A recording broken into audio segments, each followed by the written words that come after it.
I'm going to open your eyes to something you don't want to hear. You think you need someone by your side to be complete, and that lie has kept you chained for years. Every time you feel empty and think a relationship will fill it, you're feeding the most dangerous illusion that exists. You're not looking for love, you're looking for a drug that distracts you from facing yourself. And the worst part is that you know it, but you keep playing the same game, hoping this time will be different. It won't be, because the problem isn't the people you choose, it's the reason why you choose them. They told you that love is the answer, that finding your other half will complete you, that loneliness is something to cure. All of that is garbage, designed to keep you asleep. Osho made it brutally clear, you don't need anyone to be complete, you already are. But you're so afraid to discover this that you'd rather lose yourself in another person than find yourself within. Loneliness terrifies you because when you're alone, there's nowhere to hide. No distractions, no masks, just you and the abyss inside you. And that abyss whispers truths you don't want to hear. It tells you you've been running your whole life, that you've mistaken company for wholeness, that you've used others as anesthesia. Do you know what happens when two incomplete people come together? They don't complement each other, they drain each other. Each one tries to extract from the other what they lack, and when they realize the well is dry, they blame one another for their emptiness. Here's the truth no one will tell you in those romantic movies you love so much. Spiritually awakened people choose to be alone because they understand something fundamental. They understand that true freedom doesn't come from finding someone who accepts you. It comes from not needing that acceptance in the first place. As long as you keep seeking external validation, you'll remain a slave to expectations, to fear of abandonment, to the constant need to prove you're enough for someone else. Buddha spent years in solitude before reaching enlightenment. Do you think that was a coincidence? Enlightenment doesn't arrive in the noise of a dysfunctional relationship. It arrives when you have the courage to sit with yourself without running away. And you, how long can you be with yourself before anxiety devours you? 5 minutes, 10, an hour. Most can't handle even that. They prefer the drama of a toxic relationship over the stillness of their own company. Because drama is comfortable, familiar, it keeps you busy. Loneliness forces you to look at what you've been avoiding. Let's go deeper. Why are people so afraid of being alone? Because being alone means facing every repressed thought, every buried insecurity, every existential question you've postponed. When you have a partner, you can blame them for your unhappiness.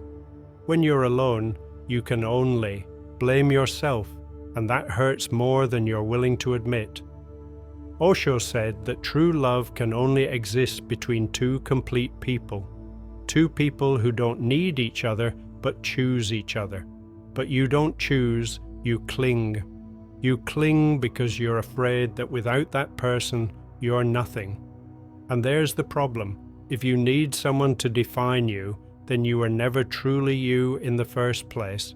You were always an extension of another, a reflection, a shadow. Modern relationships are emotional transactions.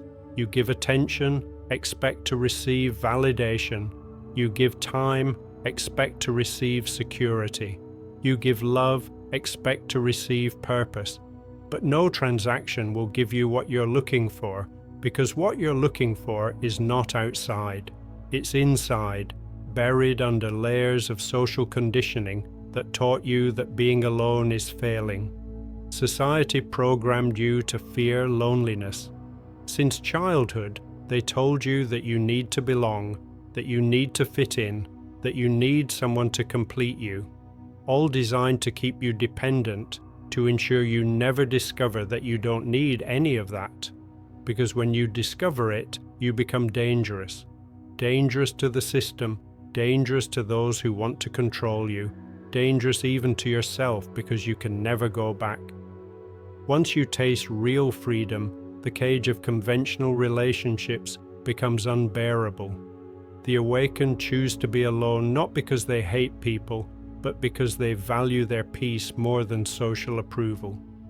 They know that every relationship born from need is destined to become a prison, and they prefer conscious solitude over unconscious company. Because in solitude they find clarity, in solitude they find power, in solitude they find themselves. Think about this. How many times have you been in a relationship where you lost parts of yourself? You stopped doing what you loved because your partner didn't like it. You changed the way you spoke, dressed, thought, all to keep the peace. And in the end, what was left of you? A diluted, domesticated, unrecognizable version. That's not love, that's self-destruction with applause. Spiritually awakened people reject that dynamic. They refuse to sacrifice themselves on the altar of codependency. They know that if you have to change who you are to be loved, then it's not you they love, it's the mask you created to please them, and living with a mask is dying slowly. Osho spoke of meditation as the art of being alone without feeling lonely. That is the key. Most people confuse loneliness with isolation, but they are opposites. Isolation is running from others out of fear. Loneliness is finding yourself by choice. In solitude, you discover you don't need to fill every silence, that you don't need to be constantly connected, that you can exist without anyone's validation. And when you reach that point, everything changes. Here comes what truly hurts. If you're in a relationship right now and you feel empty, it's not because you chose the wrong person, it's because you chose from emptiness.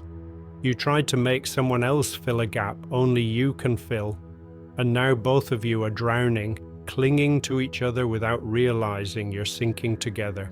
The awakened understand this. That's why they choose to let go, not out of coldness, but out of compassion. Compassion for themselves and for others, because they know that loving from need is not love, it's dependence in disguise. Real love can only flourish from fullness, not lack, and fullness is not found in another, it is built in solitude.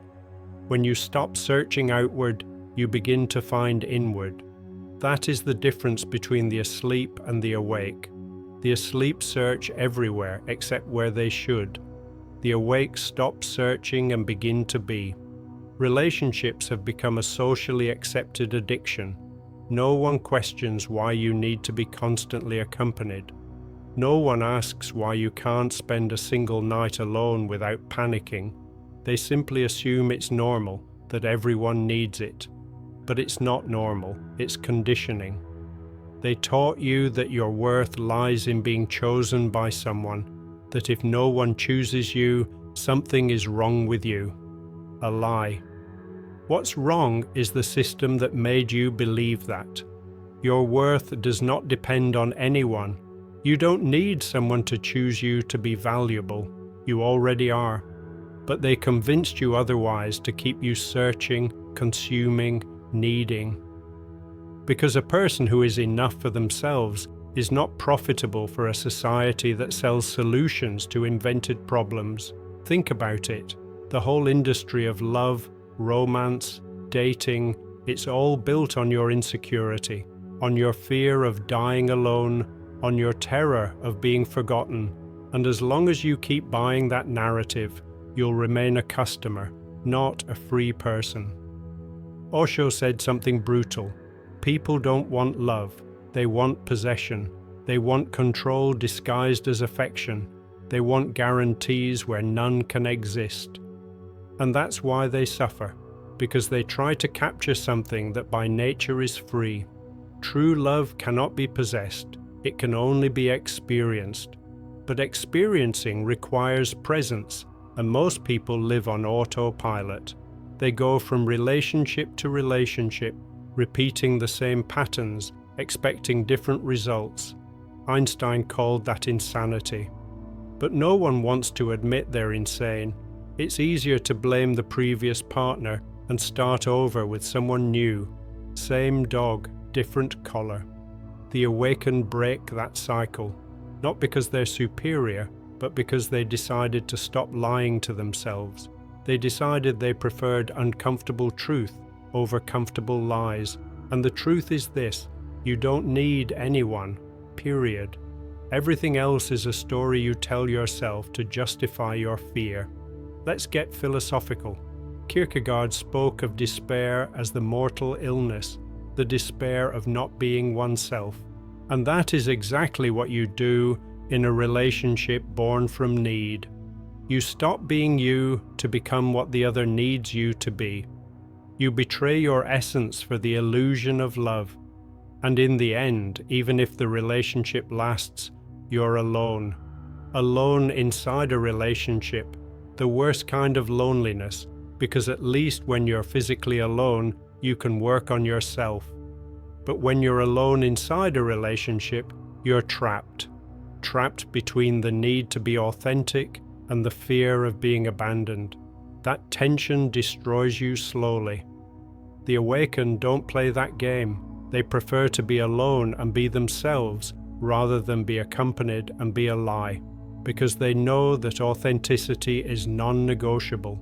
Either you are you or you are nothing. Here's the trick that changes everything. When you're comfortable in your solitude, you attract different energies. You no longer attract the needy, the emotional vampires, those looking for someone to complete them. You attract those who are also complete. And if something arises between two complete people, it's pure magic. No drama, no games, no manipulation. Just two free beings sharing space without trying to change each other. But to get there, you must first cross the desert of your own loneliness. You must face every demon, every shadow, every truth you've been avoiding. And most people don't have the stomach for that. They prefer the comfort of shared mediocrity over the discomfort of solitary growth. That's why most people live small lives, not because of lack of opportunities, but because of lack of courage to be alone. The truth is that being alone is a revolutionary act in a world that constantly tells you that you need someone. It is rebelling against everything you were taught. It is saying no to social pressure, no to family expectations, no to your own programming. And that requires strength, more strength than most people have.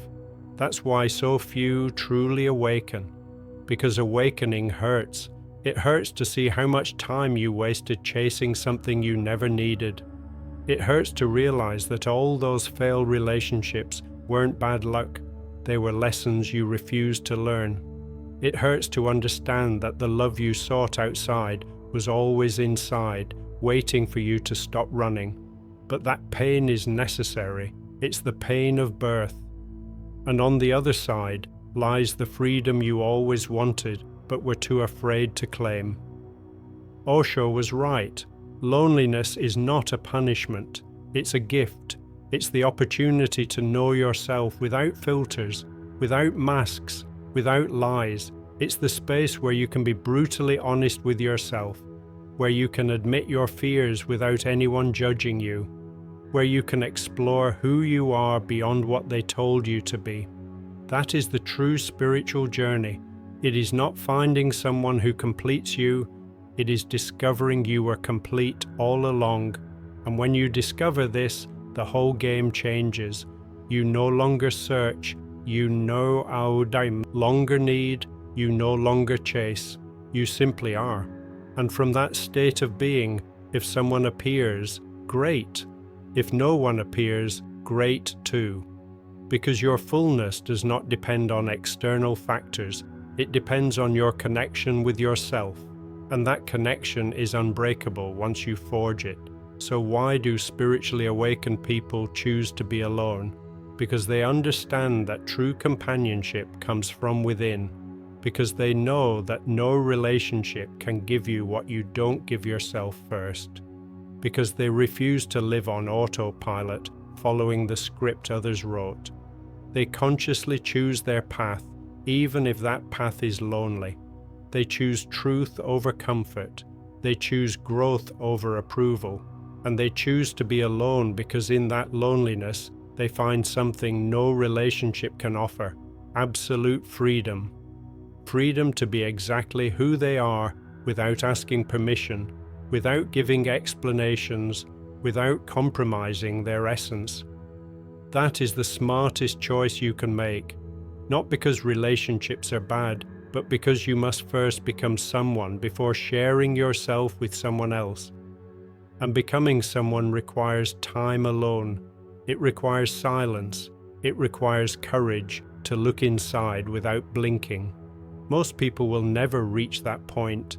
They will keep jumping from relationship to relationship, filling the void with new faces, hoping someone will save them. But no one is coming to save you. That is the harshest and most liberating truth at the same time. There is no Prince Charming, no princess, no predestined soulmate. There is only you, your solitude, and the decision to face it or flee from it. The awakened choose to face it, and when they do, they discover something extraordinary: that loneliness is not the enemy, it is the teacher. It teaches you patience, it teaches you self-sufficiency, it teaches you that you can rely on yourself when everything else fails. And those lessons are priceless. They are the foundation upon which you can build a real life, not a life borrowed from other people's expectations. So here is your choice. You can keep seeking in others what only you can give yourself.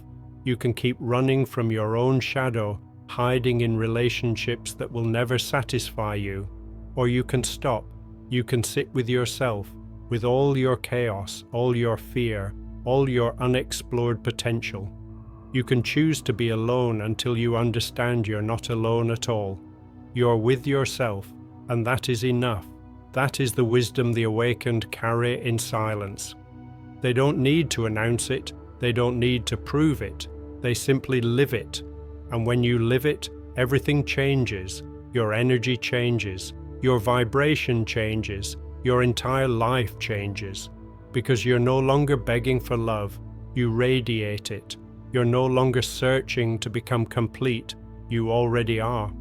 And from that place of fullness, you can create something beautiful with another person if you choose to. But it is no longer a need, it is a choice. And that difference is everything. Because when you act from choice and not from desperation, you build from abundance, not from lack.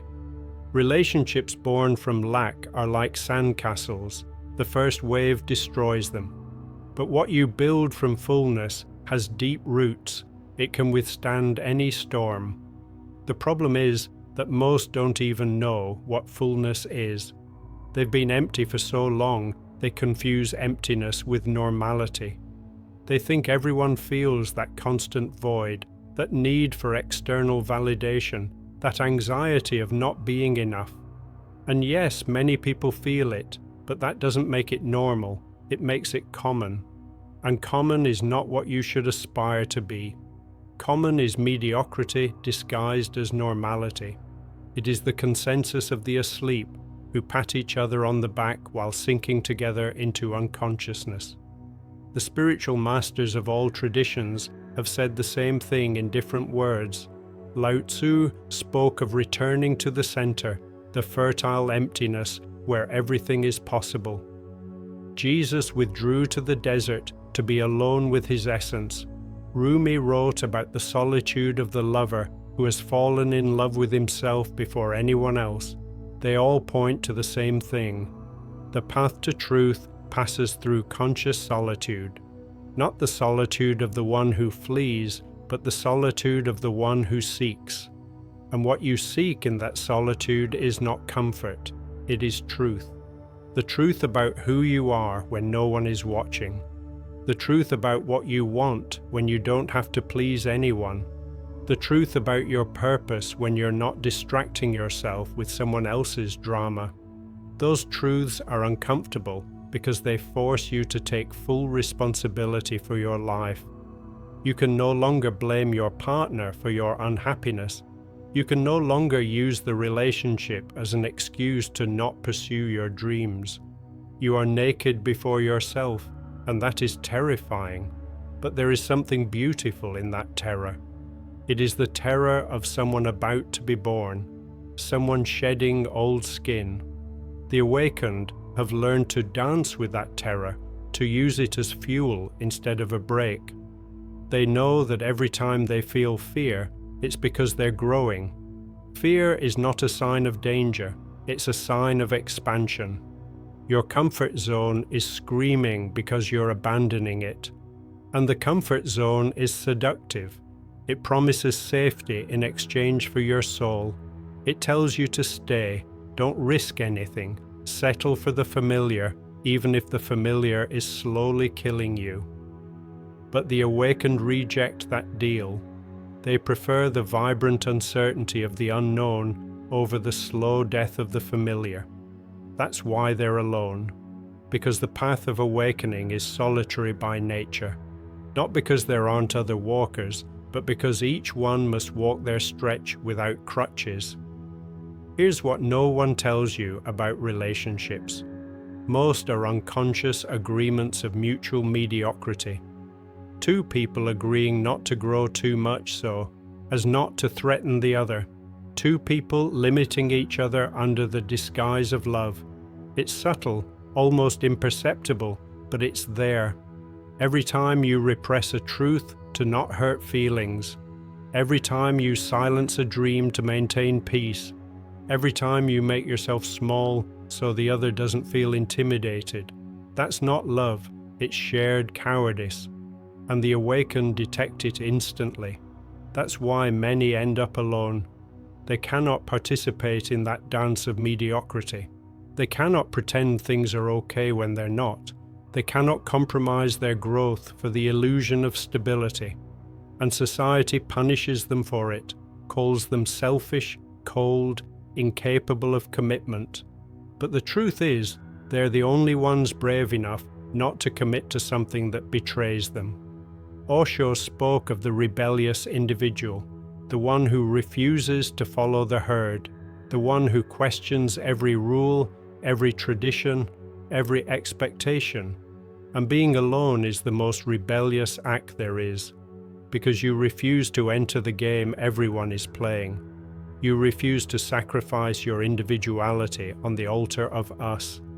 You keep yourself intact, your essence undiluted, and that makes you a threat to those who sold their soul for company, a threat to the system that needs you dependent, a threat to everyone who justifies their mediocre decisions by pointing out that everyone does the same. But you are not everyone, and the sooner you accept this, the sooner you'll stop trying to fit where you never belonged. Spiritual awakening is not a path of flowers and rainbows. It is a path of constant death and rebirth, death of illusions, rebirth in truth. And every death hurts.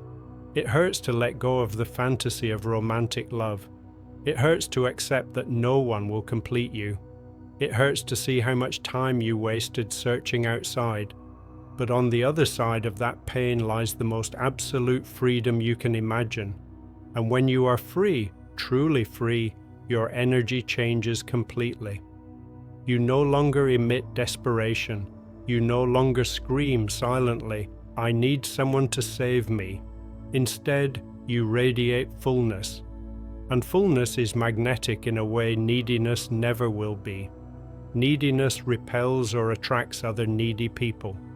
Fullness attracts other complete people, or attracts no one, and both options are fine, because you're no longer playing the relationship game as a lifeline.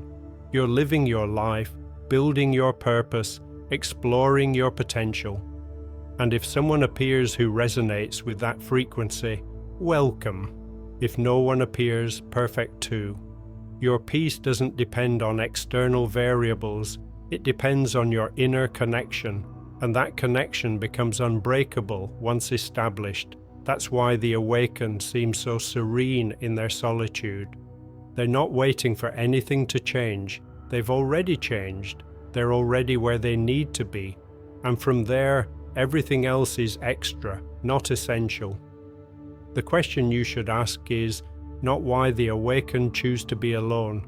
The question is why you can't. What terrifies you so much about your own company that you prefer any distraction over facing it? And when you find that answer, you'll have taken the first real step toward awakening. Because awakening doesn't begin with great mystical revelations. It begins with small, brutal honesty.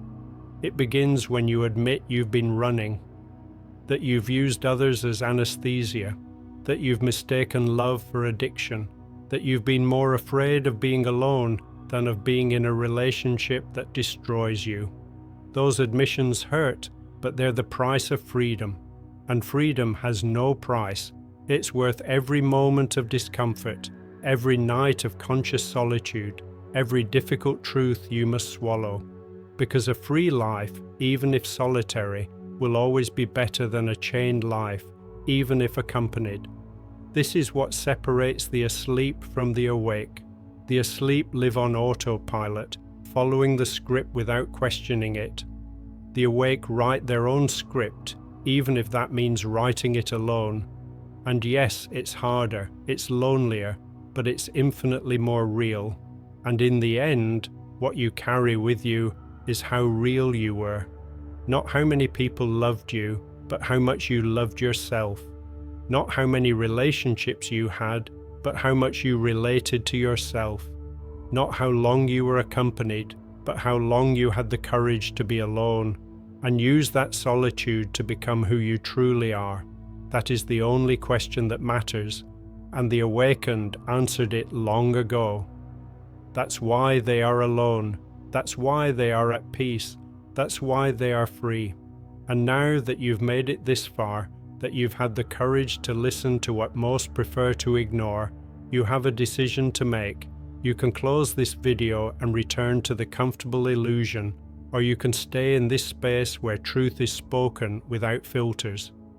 If you choose the latter, if you decide you no longer want to keep sleeping, then press that subscribe button. Don't do it for me, do it for you. Because every video I upload is another door toward your awakening, and the bell is your reminder that someone is willing to tell you what no one else dares to say. And here comes something interesting. I want to know who truly resonated with this. I want to know who had the stomach to make it to the end. So in the comments, simply write, "I choose to be complete," just that, and when I see it, I'll personally respond to you. Because those who have the courage to declare their freedom deserve to be recognized. And if you know someone, just one person, who is trapped in the cycle of empty relationships, searching in others for what they can only find within, share this video. Not as a favor, but because maybe that message will reach them at the moment they need it most. Sometimes a timely truth can change an entire life. The decision is yours. It always has been.